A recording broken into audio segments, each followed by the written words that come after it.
hey, I didn't get into business to work 50, 60, 70 hours a week. I got into business because I wanted more freedom. And so, it's all around this idea of sort of taking it back to what you wanted out of your business. And now let's create and craft the business to provide that to you. And that's most of what I do these days, is working with entrepreneurs sort of in that sort of set, and it's a mindset.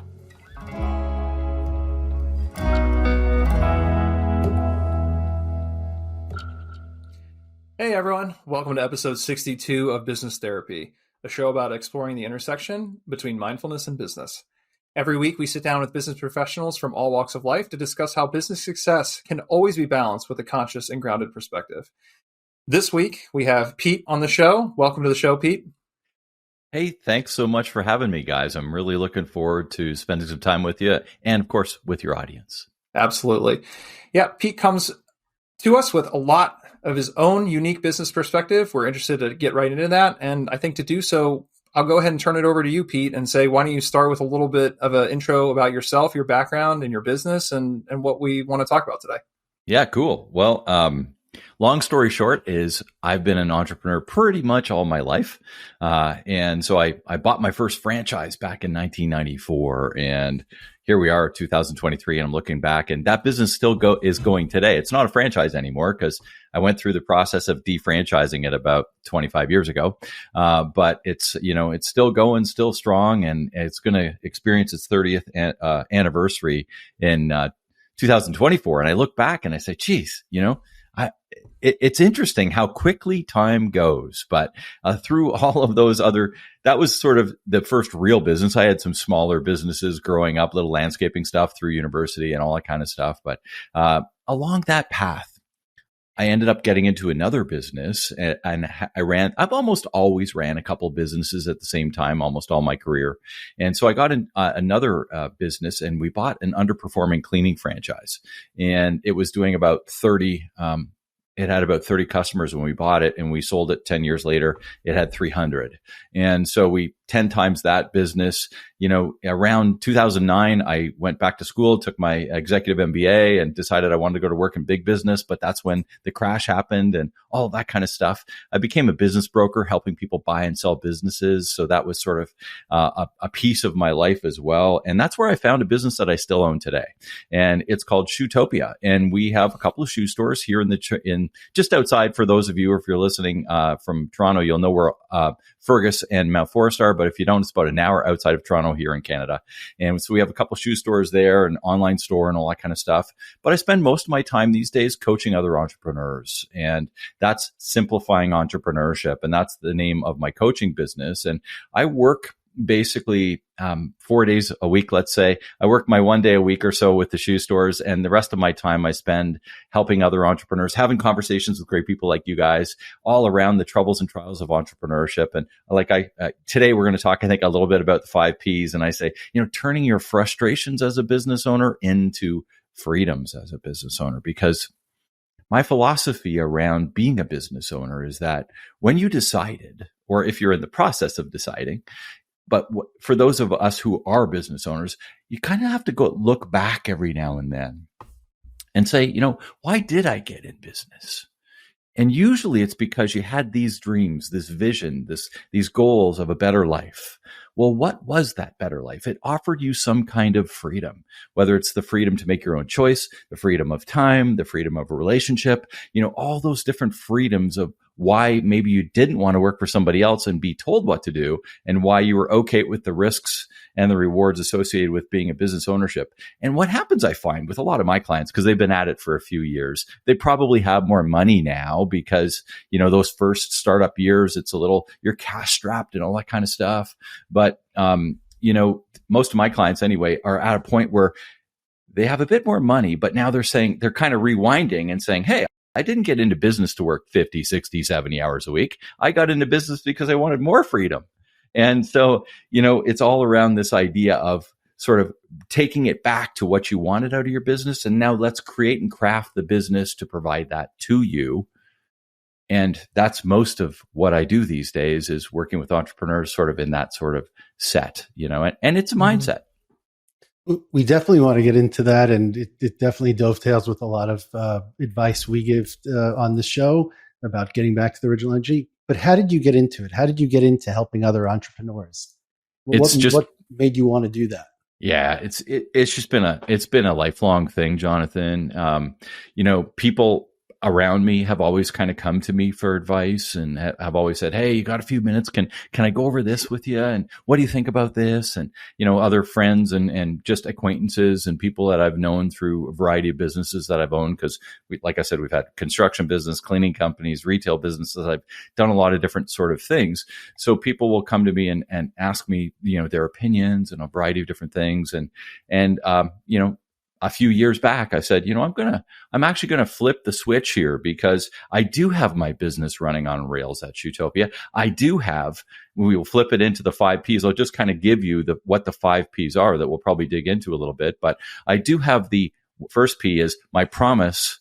The second one is my products and my process and my people. Those middle 3 have to align to the promise, so that I have the right amount of profit. When you have the right amount of profit, then, you can do what you want a little bit more. And my thing, Jonathan, was I wanted to work with other entrepreneurs. It's what I call my love it zone.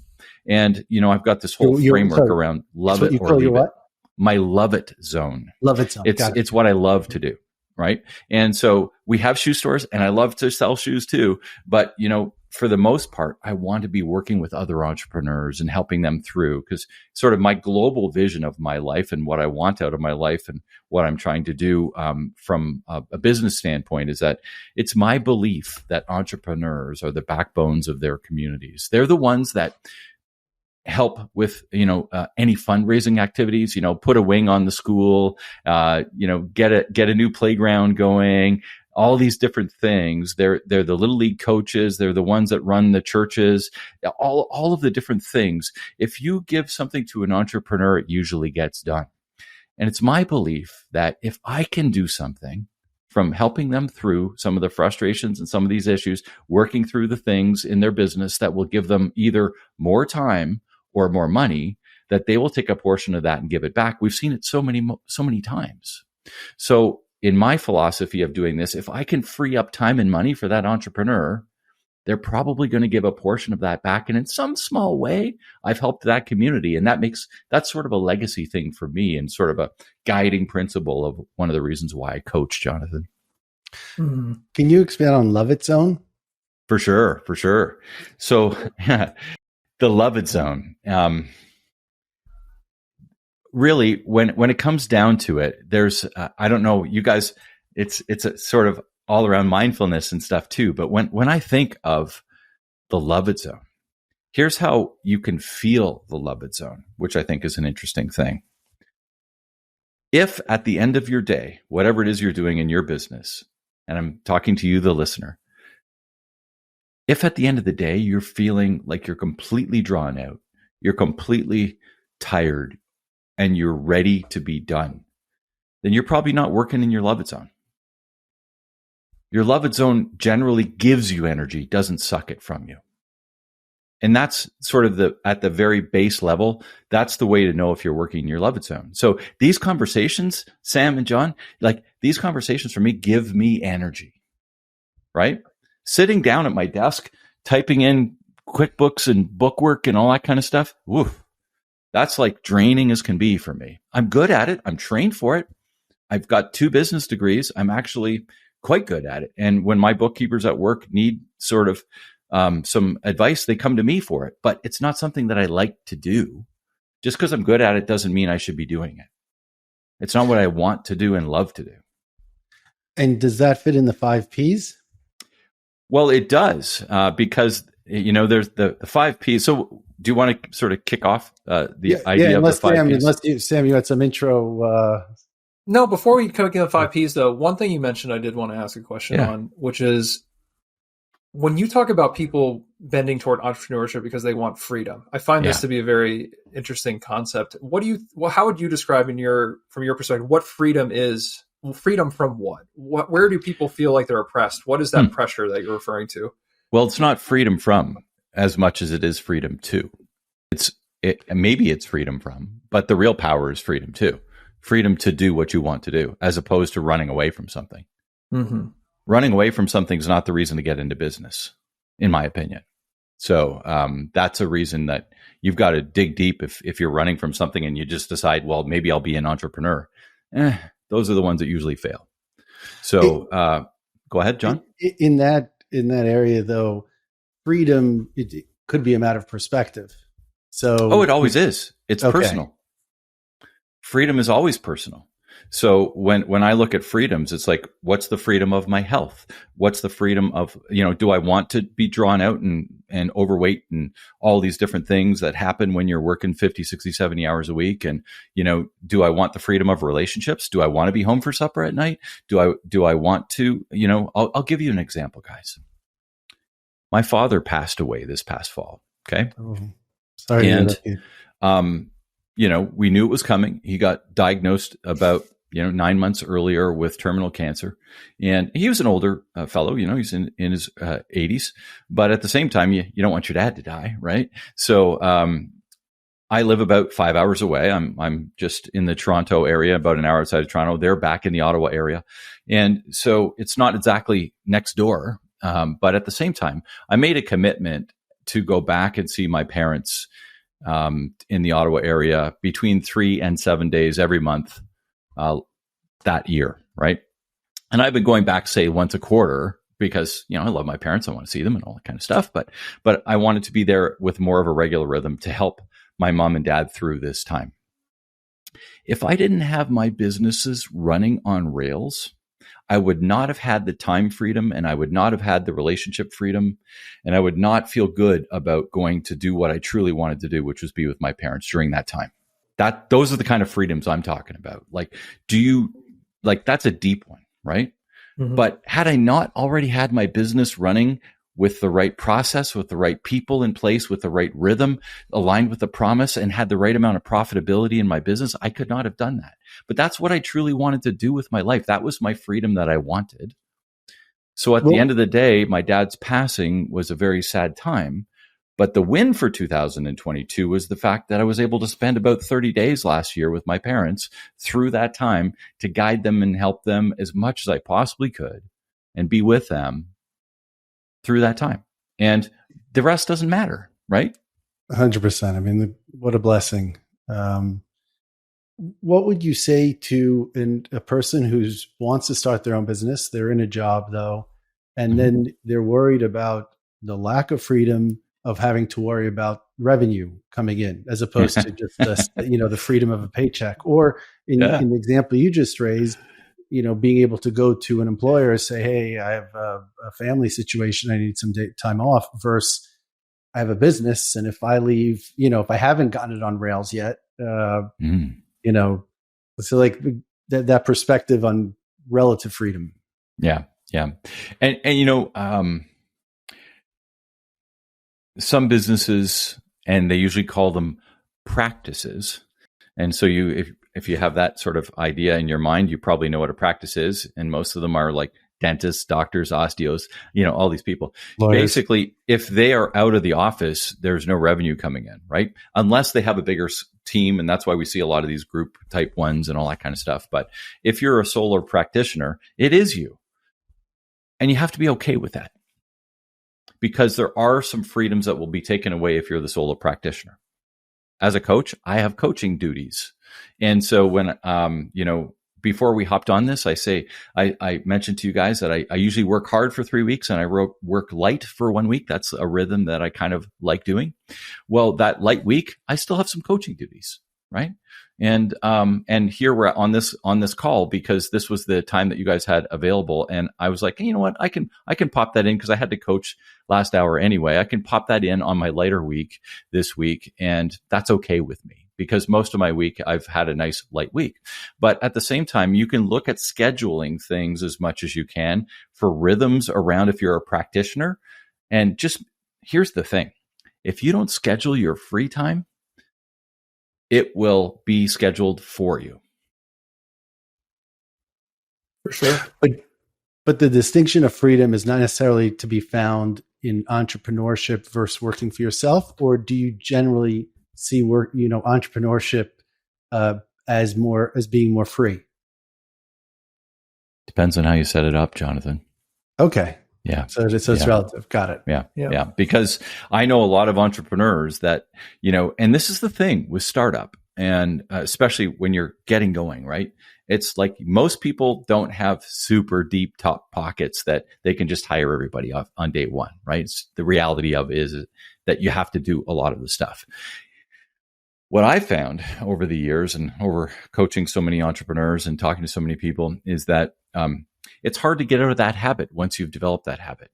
Even before you were an entrepreneur, if you weren't a workaholic, typically in those first 1 to 3 years, you become one, because you have to get the cash in the door in order to set up the right process and people and all the things, and we can go through all kinds of stories around the 5 Ps, but the reality of it is the cash has to be there in order to have some who's working for you.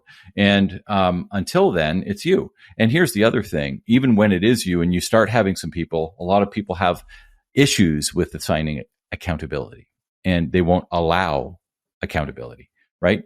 And until you start understanding how to allow accountability and how to set up accountability, you'll never be free. So I know you've been teasing it. Now maybe a good time to dive into your 5P model. I'm sure people would love to hear the structure that you add to it. So if you don't mind, let's go into the details. Yeah. So I love models because models are structure, Sam. They give structure to things and they make sense of things. And the reason I create so many different models, I've got a lot of them, but is because I need structure in my crazy head. And for those of you that are watching, you can see there's not a lot of hair up there because I've already pulled most of it out. I wish I had you guys. You guys have great hair. but anyway, it's one of these things. And the 5 Ps I kind of came up with a while back, and I do a lot of work on guiding principles and missions and visions and stuff like that. Strategy sessions, and the first P, which is the promise, is people say, well, isn't that your vision or isn't that your mission? And I kind of say, the vision and the mission of a business generally are more internally focused. Your promise is more externally focused, right? It's more, what am I promising my client, right? Or my customer, depending on how you want to phrase that. But, and how do you think about a promise? And the quick way is, because we could talk about it for, 4 hours, is essentially, what's your client's problem? How do you uniquely solve it so that they can enjoy a better life? So what's your client's what is your client's problem? How do you cheapers? I'm having a little tongue twister here. What's your client's problem? How do you uniquely solve it so that they can live a better life? Because everybody buys a better life. It doesn't matter what you spend dollars on. You're thinking to yourself and you're future focusing about, if I buy this today, whether it's a good or a service, doesn't matter. How will my life look afterwards? So from a marketing perspective, know your client's pain points, know how your products or services help them out, and transfer them to a better life. And I'll flip it back into our shoe stores because it's an easy one. Our promise is to help our customers look great and feel fantastic. 4 words: look great and feel fantastic. So if we can do that, we've delivered our promise. Taking that down into the next step, we say, I've broken it down into 9 letters. So at Shootopia, in order for us to help you look great and feel fantastic, here's what we're trying to do. We're trying to give you an ooh feeling. And that comes when you stand in front of the mirror and you're like looking at the shoes and you're going, ooh, I look pretty good. Look great. The next one is when you close your eyes. And you guys, from a mindfulness perspective, gets this. You close your eyes and you're feeling your body and you're feeling your footwear and you're saying, those feel fantastic. So if we can get you to give you the ooh and give you the ah, then you come to the aha moment. And the aha moment is, I finally found the perfect pair. This pair of shoes actually makes me look good and feel fantastic. This is great. Let's go to the till, right? And so that's the kind of sort of promise that you want to put out there. My promise to people at Simplifying Entrepreneurship is to help them be better decision makers so they can free up their time and do what they want to do, right? So basically, a lot of decision makers have hard times with certain decisions that hold them and keep them back from a variety of different things. And you can have several different promises within your business, different pillarized promises. You should have sort of a global one too. And then, after you have those promises set, now comes the work, which is the alignment of your products, your process, and your people. First of all, products could be services, right? Go ahead, John. Can we just drill in on some, so, or is it easier to go through it all and then, so good. In the promise, so like you obviously really feel, the promise that you're giving to your customers. How do you instill that feeling in the team, or how does it translate into the team wanting that same result? Well, the promise is outlined throughout our business, and that's part of the process. And so basically, when we look at our promise, it's like we hire to our promise, we fire to our promise, we bring in our products to our promise. Everything is aligned to that promise. Our employee reviews are aligned to that promise. Like, can you deliver the promise? And are you delivering the promise? And how can we help you deliver the promise? Like, everything is really aligned there. So if you have a very clear, focused promise that's clearly communicated, I have another framework called the CPA, which is communication, process, and accountability. And so from that side of things, it's got to be clearly communicated, detailed and process oriented, and have the right accountabilities. Okay. So I should have let you go on with the piece. It's all good, because all of these things link in together, Jonathan. And, the idea is that you get the craziness out of your entrepreneurial head and into some sort of framework that you can communicate to everybody in your business. So let's move on to profit then, and finish the conversation. Move on to profit? No. Okay. Product? The next piece. I'm sorry. Yeah, he was in the middle. Yeah. Yep. Go ahead. Go ahead. I need to jump ahead. Yeah. So on the product side of things, we have, whether you're product or service-based business, the idea there is that you're ensuring after you've done this homework on the promise, now you got to go back and make sure that your products are aligned. Because, here's something that's scary that I hear a lot. We've always done it that way. Just because you've always done something that way doesn't mean that that's the way forth. And that's a scary thing when somebody says we've always done it that way. And we see so many things being disruptors. I mean, the big disruptor these days is ChatGPT, right? And so ChatGPT is disrupting copywriting. It's disrupting coding. It's like everybody's saying, oh my God, I'm going to lose my job because of ChatGPT. It's an AI that's taking over. And I love ChatGPT. It's a great thing. I look at it as an augmenter, not as something that's going to take away what I do. So, in the way we look at the different products that have to align to that promise. And I mean, they're uniquely yours because, we're talking to a cross section of a lot of different business owners. But, if I was going to say in my footwear stores, I don't carry 6-inch heels because they do make you look great, but they don't always feel so fantastic. So we're more of a comfort oriented store, right? And that's sort of making sure that those products are aligned are so crucial. Next step is the process, right? And here's another tricky one for a lot of small business owners, guys. And I'm sure you've seen this out there. So, but the key then is in the product, you can't be everything to everybody. You can't. You can't. It has to deliver the promise. How it's, remember the middle part of the promise is it's uniquely yours. So what is your unique cross section of products and services differently from everybody else that's going to take them from their problem to their better life, right? You do the same thing with the process, guys. It's the same thing, right? But the problem with a lot of small business owners is their process is in their head. So everybody's like, well, process, you actually want me to document everything? I'm like,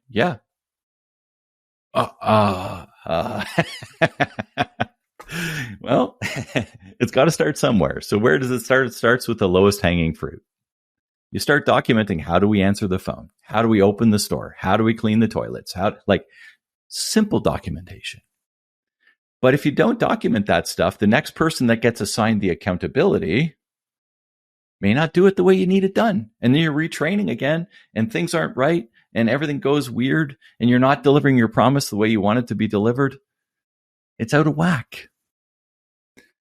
There's so many different ways to set up process, and people get all confused and worried and everything because they need a binder that's 4 feet high and all that kind of stuff. But these days with technology, I mean, something as simple as Loom, which is a wonderful tool that lets you share a video and your screen and you can kind of guide people through. We use a lot of Loom. We do have backup, but even a video that you could use something like Otter AI to transcribe for you is going to give you 90% of what you need for your manual.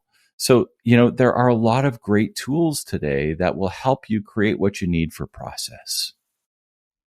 Mm-hmm. So I think it's a great model, the 5 Ps, and thank you for going into detail from your perspective. I would wonder in terms of how, because to a certain extent, profit, as you mentioned, is something that you can decide. And it as an entrepreneur, particularly, you can have a promise and profit can be high or low around a given promise, depending on maybe how you want to execute. Do you usually think that it's a part of the core conversation you have with your clients about what kind of lifestyle they want or what kind of, I'm wondering how much you separate, or if you do at all, what people's vision for their life looks like with that profit level or with those things they can control. Almost everything, Sam, starts with a conversation around what do you want out of your life, right? Like, that's why I started even this conversation. It's like, remember back when you started your business and you had this picture?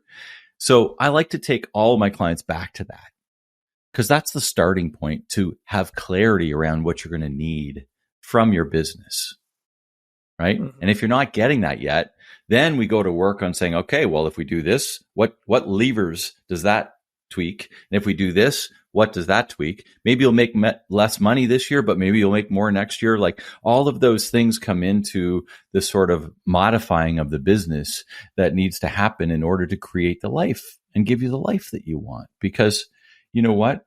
Not everybody wants to live in a 10,000 square foot mansion in Hawaii. That's just not everybody's entrepreneurial dream.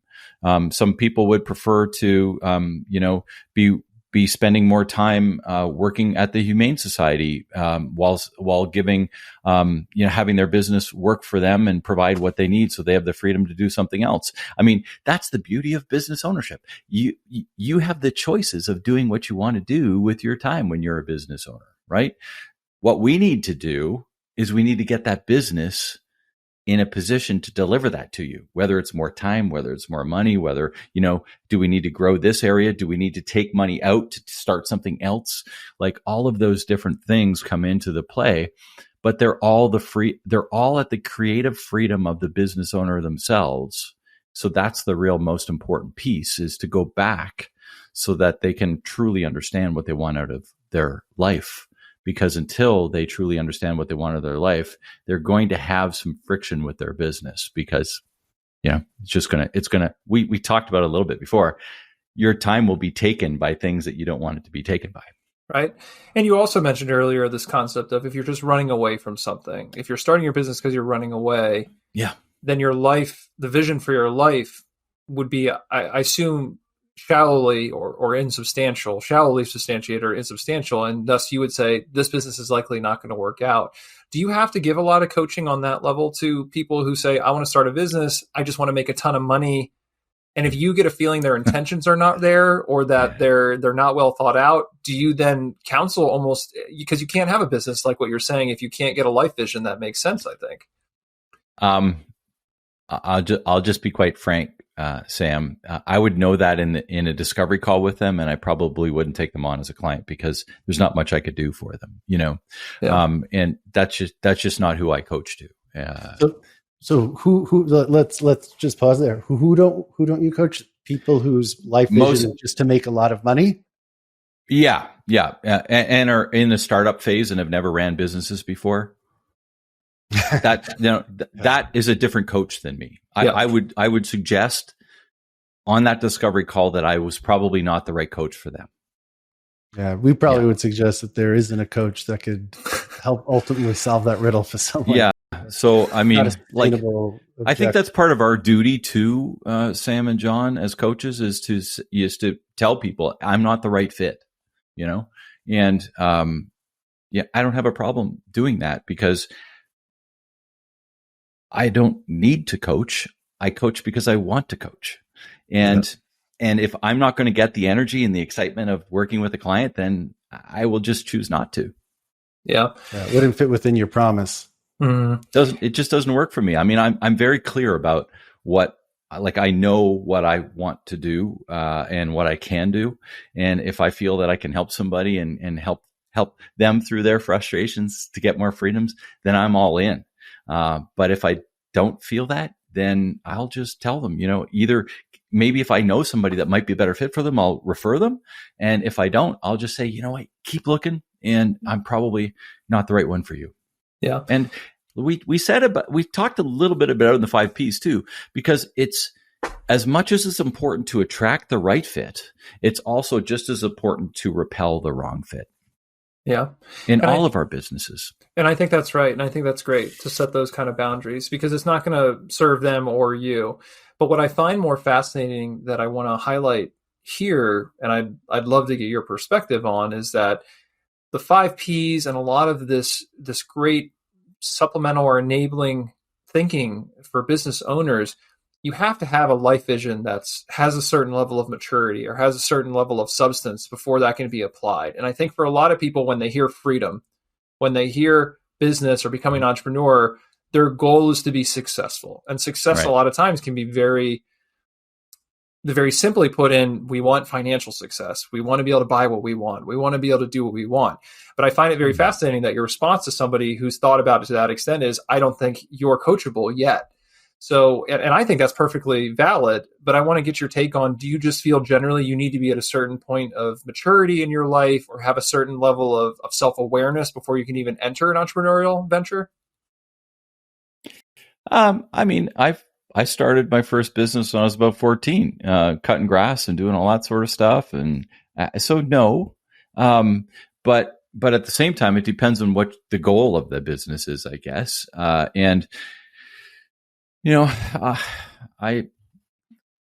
know a lot of different entrepreneurs, and I know people that have been in business a very, very long time that shouldn't be in business. And, they aren't living the lives they want to, whether it's financially or whether it's, other things and around relationships or around their own personal health and stuff like that. And I've even had chats with personal, people that I know in my sphere of friends and stuff, and saying, I don't know that business ownership is right for you. They're still doing it. They're still struggling and stuff like that. But people are going to make their own calls, and that's okay.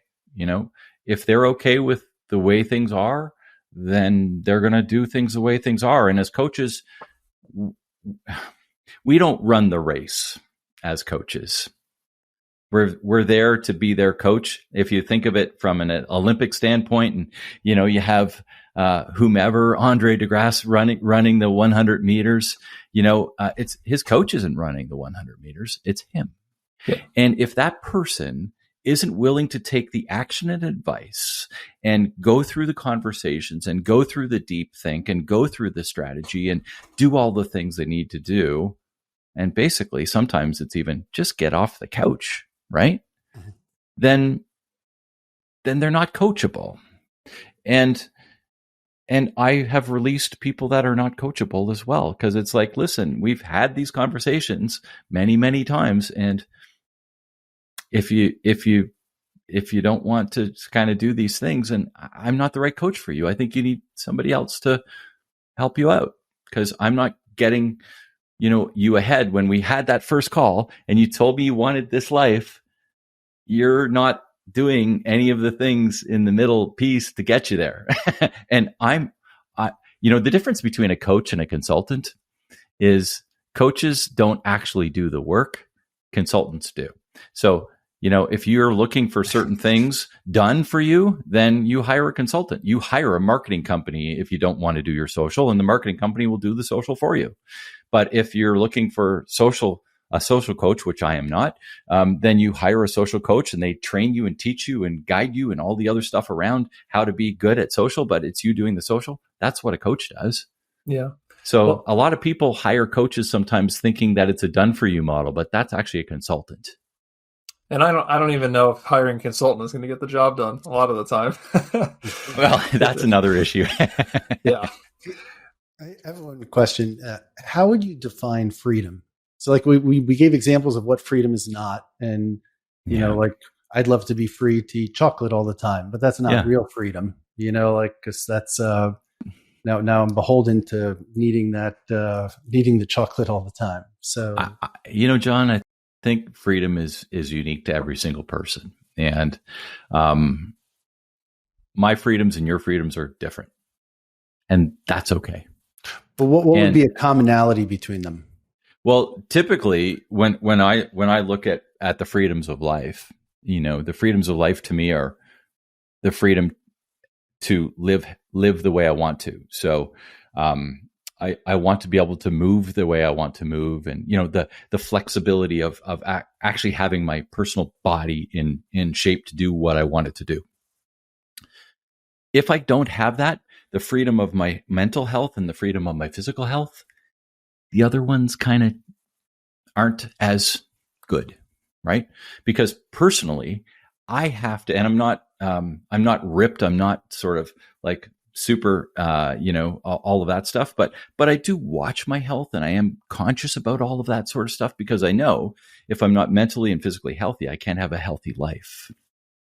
I'll tell a quick story on that one, which, about a year and a half or so ago, my mom's was having a hard time, and I was there talking to her, and she was on her bed, and I was sitting on her bed with her, and she had maybe a run of about 5 really bad days where she couldn't get out of bed, and was mentally stressed and all that sort of stuff. And she said, Pete, the only thing I want is to feel better again. At the end of the day, when it comes down to that, and the only thing that matters in life is that you feel well enough to get up out of bed and live, the rest doesn't matter. So how important is health? Health is number one, mental and physical. Next to me is relationships. And I told you already a story about my relationships and my father, my mom, and stuff like that. And just as important are, of course, my wife and my kids and all that sort of stuff around, I've got certain parameters around what I like for that to look like. My business isn't as important as my family and my personal friends. That's my freedom. That's my choice. Some people, they put their business above all that. I don't. So I sacrifice certain things because I choose to do things the way I do them. But that's my choice as a business owner, right? And then I go down into sort of the mission, the purpose, and these other things that I like to do around the freedoms of my time, right? Time freedom is very, very, there's only 24 hours in a day. How are you going to use them, right? For sure. Well, great. So yeah, all sorts of freedoms. And I think you can bucketize several of them, but ultimately they're all unique for everybody. Yeah. Well, there's no question, at least on this show, that entrepreneurship is a way to actualize. You have a lot more room to explore in your life. And I think that you've certainly given us a lot of great pointers and thoughts from your perspective in dealing with so many businesses and your passion around coaching. As we kind of wrap up the conversation, do you have any last words or thoughts you'd like to impart on our audience, Pete? We did talk a little bit about the love it zone, and I've got a little, it's a download basically, and a little video, and I'm just put it up for another group that I'm doing. So I'll include that as part of our a little giveaway for somebody that wants to dig into what is your love it zone. And you can find that at simplifyingentrepreneurship.com/love it. And from that perspective, it will kind of help you work through what you truly love to do. And this is one that's interesting because there's a process to what you love to do at home and what you love to do at work. Because as entrepreneurs, it's kind of yin and yang a lot of time, right? We're battling this home stuff and the work stuff. So it's a cool exercise for a lot of entrepreneurs around home and work and what you're truly loving to do, so that you can start to clarify what it is that you need to do within your business to work more of the time that you have in your loved zone. That's great. Well, thanks for sharing that, Pete. It's been a great conversation. For those of you listening, thanks for tuning in this week. And we look forward to talking to you again next week on Business Therapy. Thank you very much.